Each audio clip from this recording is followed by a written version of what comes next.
Jim McCloud of McCloud Mountain fame. The first time I was ever on McCloud Mountain, I was with Jim McCloud. Our family lived below the mountain on the other side of the big rock, and I was on that part of the mountain all the time. I had also been up on the big rock a few times, but never down the mountain toward the current McCloud location. At the time of my trip with Jim up the mountain, the road was filled with ruts, and of course it was not paved like it is now. Don't hold me to this, but I think Jim was driving a green and white 1954 Chevrolet. It's the same car he drove around La Follette with the driver's side door missing. One day Jim was on the mountain and decided to back out of a ditch or something. He had the door open, looking at where he was backing, and caught the door on a tree and pulled the door off its hinges. For those who remember Jim McCloud, you know this trip up the mountain was not dull.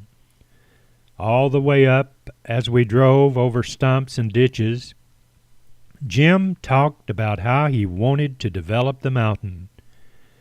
When we got to the top, he told me to pick out a piece of land that I liked.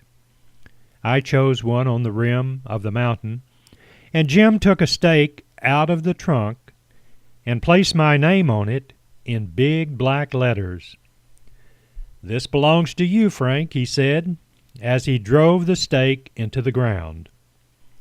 I have often wondered if anyone ever found that stake, or if Jim pulled it out of the ground when I was gone off the mountain. For those who knew Jim, know he was not an ordinary man. One day I was walking down Central Avenue, and I saw this man dressed in a mixture of cowboy and Indian attire. His hair was down to his shoulders, and his beard was just about as long. He was a carbon copy of what Buffalo Bill looked like in the history books. It was Jim McCloud. Jim had been living in Florida for about a year and never shaved or cut his hair while he was gone. I didn't recognize him until he spoke to me as I walked by. I was trying not to stare at this stranger on the streets of La Follette. He kept this look for several days.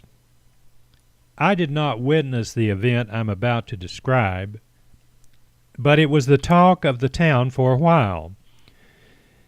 The way the story goes, Jim was walking down Central Avenue, and someone approached Jim and asked him if his hair and beard was real.